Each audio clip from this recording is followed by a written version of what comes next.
আসসালামু আলাইকুম প্রিয় দর্শক, সবাইকে স্বাগতম আজকের এই ভিডিওতে। দর্শক, আজকের বিষয় হচ্ছে চীনা হাঁসের বাচ্চা পালন। কীভাবে সঠিক উপায়ে চীনা হাঁসের বাচ্চা পালন করা যায় সেই ব্যাপারে কিছু ধারণা দেওয়ার চেষ্টা করবো। আশা করি না টেনে পুরো ভিডিওটি দেখবেন। প্রিয় দর্শক, আমার এই চ্যানেলটিতে আপনাদের উপকারের জন্য বিভিন্ন ধরনের খামার বিষয়ক ভিডিও দেওয়া হয়। যদি চ্যানেলটি ভালো লাগে তাহলে অবশ্যই সাবস্ক্রাইব করে রাখবেন এবং পাশের বেল বাটনটি ক্লিক করে রাখবেন। প্রিয় দর্শক, এখানে দেখতে পাচ্ছেন 4টি চীনা হাঁসের বাচ্চা। কিভাবে আপনার চীনা হাঁসের বাচ্চা সঠিক উপায়ে পালন করবেন। আপনারা যদি বাড়িতে চীনা হাঁসের বাচ্চা তোলেন তাহলে কিন্তু অবশ্যই চীনা হাঁসের বাচ্চা ফোটার পরে কিন্তু আপনারা ব্রোডিং ব্যবস্থা করবেন, অর্থাৎ লাইটিং ব্যবস্থা, আলোর ব্যবস্থা করবেন, যাতে নাকি ওদের কোনো ধরনের ঠান্ডা না লেগে যায়।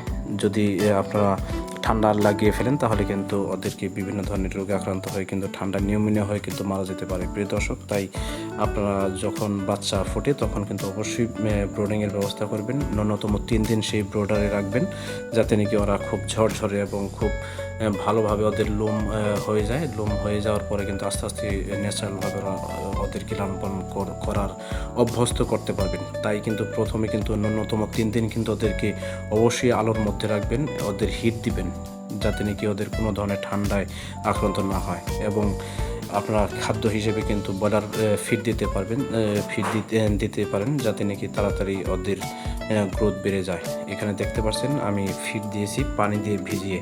আপনারা অবশ্যই পানি দিয়ে ভিজিয়ে দিবেন, নরম করে দিবেন, যাতে নাকি ওদের খেতে যাতে খুব সহজ হয়।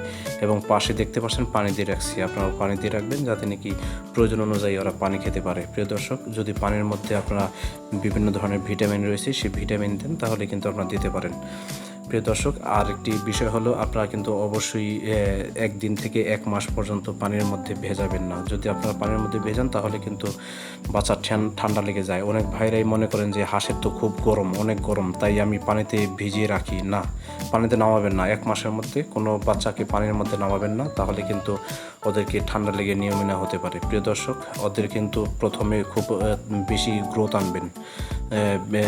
আপনারা যদি পানির মধ্যে নামান তাহলে কিন্তু ওদেরকে ঠান্ডা লেগে যাবে, তখন কিন্তু ওরা খাদ্য ঠিক মতো খাবে না, তাই কিন্তু ওদেরকে তখন বিভিন্ন রোগে আক্রান্ত হয়ে যাবে, মারা যাবে। এই কারণে কিন্তু আপনারা পানির মধ্যে নামাবেন না, ওদেরকে এইভাবে কিন্তু রেখে খাবার খাওয়াবেন। দেখবেন যে খুব তাড়াতাড়ি ওদেরকে গ্রোথ বেড়ে গেছে। তারপর যখন 1 মাস বয়স হবে তখন 5 মিনিটের জন্য একটু নামাবেন, তারপরের দিন আবার আর একটু বাড়াবেন। এভাবে ওদেরকে অভ্যস্ত করবেন। প্রিয় দর্শক, যদি চ্যানেলটি ভালো লাগে তাহলে অবশ্যই সাবস্ক্রাইব করে রাখবেন এবং যদি কোনো কিছু জানার থাকে অবশ্যই কমেন্ট করে জানাবেন, আমি উত্তর দেব। এবং এই বাচ্চাগুলো কিন্তু অবশ্যই যত্ন করে পালবেন, যাতে নাকি কাক, চিল এবং কুকুর বিড়ালে ওদেরকে আক্রমণ না করতে পারে। সুন্দরভাবে লালন পালন করবেন এবং আপনার খামারটি সুন্দর হোক, ভালো হোক সে কামনা করছি। এবং আপনারা অবশ্যই লাভবান হবেন। আর যদি আপনারা চীনা হাঁস পালন করেন তাহলে কিন্তু অন্য খামারের তুলনায় কিন্তু এই চীনা হাঁসের খামার করে খুব বেশি লাভবান হতে পারবেন। আজকে এই পর্যন্তই। সবাই সুস্থ থাকুন, ভালো থাকুন। আমার চ্যানেলটি